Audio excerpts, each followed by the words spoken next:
ကြားညိုနင်ငိုနေတာလားထွန်းတော့ဟမ်နင်မလုပ်လိုက်တာလဲ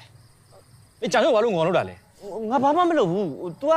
ငါငယ်ဘွားကိုမေးလို့ငါပြောပြနေတာ ကိုထုံးကဘာမှမလုပ်ပါဘူးချစ်တွေရဲ့ကိုထုံးငယ်ဘဝကိုကြားတော့လေငါရင်လည်းမကောင်းလို့သူ့ဘာသူမျက်ရည်ကျနေရပါ ဟာကွာမင်းစမပြောနဲ့တော့ အေး ကိုထုံးကလည်းပြောပြပါ ဟာမပြောတော့ဘူးလေကြာညိုရဲ့ကိုထုံးဆက်ပြောလို့ရှိရင်ကြာညိုထပ်ပြီးငိုနေရမှာပေါ့ ဟာမငိုပါဘူးဘာလို့လဲဒီထက်ပို့ပြီးတော့ဇက်နာတာရှိသေးလို့လားပြောပြပါကိုထုံး တခြားမရှိတော့ဘူးလေကြာညိုရဲ့ကိုထုံးအဖေနဲ့အမေမရှိတော့ဆရာတော်စီရောက်တယ်ဆရာတော်စီကနေပြီးတော့အခုကြာညိုတို့စီရောက်တယ်လေဒါပဲလေကဲပါကြာညိုရဲ့မငုံနဲ့တော့နော်တိတ်တော့တော်ပြီဆာလုံးမယ်လားတော်ပြီနောက်ခါမင်းကိုထုံးဘာမှမပြောပြတော့ငုံနဲ့လားစာပဲလို့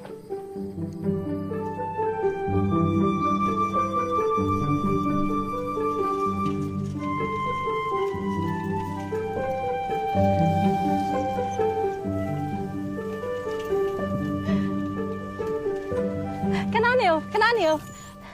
ဟိုဟာဒီတိုင်းပဲစီးနေမယ်စားစပိန်ပြိုင်နေမယ် အေးကောင်းတာပဲကြောင်းလဲမြင်မြင်ရောက်တယ်အပြင်းလဲပြေတာပေါ့ဒါပေမဲ့ဟိုအလကားကြီးတော့မနေဘူးနော်မောတယ်ဘာကြီးလဲ ဘောပင်တစ်ချောင်းစာအုပ်တော့ကျောင်းကိုအရင်ဆုံးရောက်တဲ့သူအနိုင်နော် โอเค ငါမပြန်ချင်ပါဘူးကွာငါအနိုင်လည်းမလို့ချင်ဘူးကြားညိုနင်ကလည်းဟာယောက်ျားလေးကြားနေရပဲချော်လည်းမဖြစ်တန်းရနေဦးမယ်နင်တန်းရရင်ကြီးရငေါ့ဆူမှာဟာ ချက်ထွေးရလဲနေရလဲငါကြောက်ကြီးကြနေရပဲ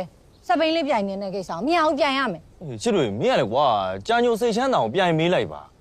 ကဲလာနင်းမယ်နော် ပြိုင်မှာအဲ့ဆိုဒီမှာဒီနားနေစမယ်နော်စနေမယ်နော် 1 နော် 2 3 ဟာဘာဖြစ်သွားလဲခ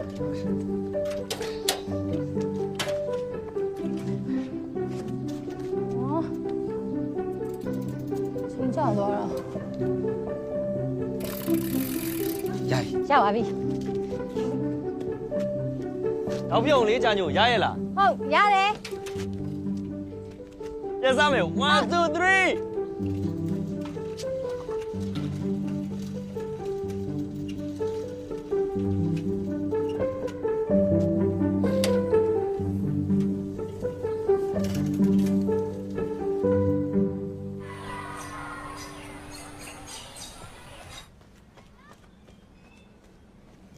加牛耶，加牛，加牛， ဟဲ့လို့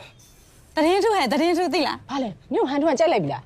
နင်ကလေငါစကားပြောလို့ရှိရင်အမြဲတမ်းဝင်ရှုံနေတာကြီးပဲ